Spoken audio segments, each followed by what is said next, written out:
Degree centigrade से 27 degree centigrade के बीच तापमान इसके लिए सबसे उपयुक्त माना जाता है। अन्य खाद्यान्नों के अतिरिक्त अन्य खाद्यान्न फसलें जो भारत में पाई जाती हैं, जैसे चाय मुख्यतः अंग्रेजों के द्वारा भारत में लाया गया था, किंतु इस समय प्रमुख उत्पादक देशों में भारत का स्थान है।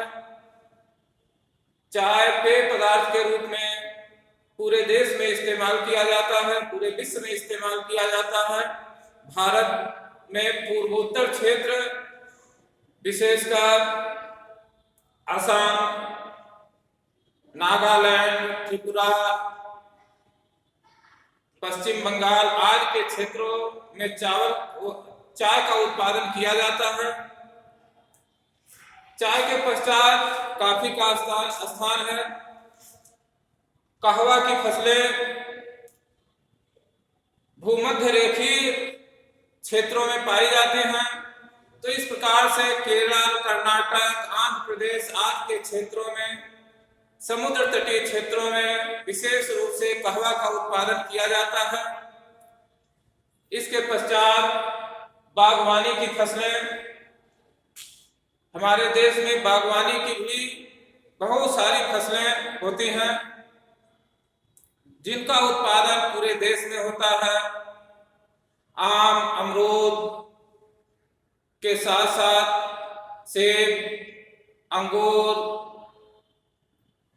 ये सारे जो फल मार्केट में दिखाई पड़ते हैं ये तो है ही।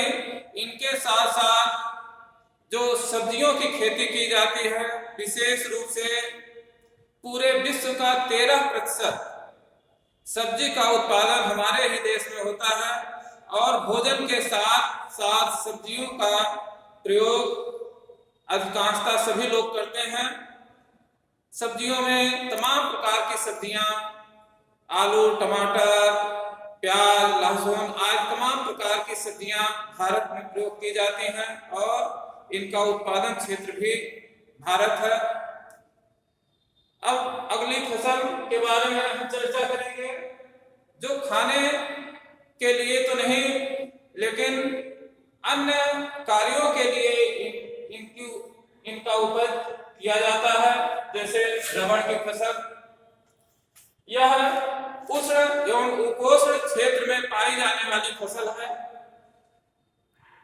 रबड़ के उत्पादन से तमाम तरह के सामान कल कारखानों आदि में निर्मित किए जाते हैं।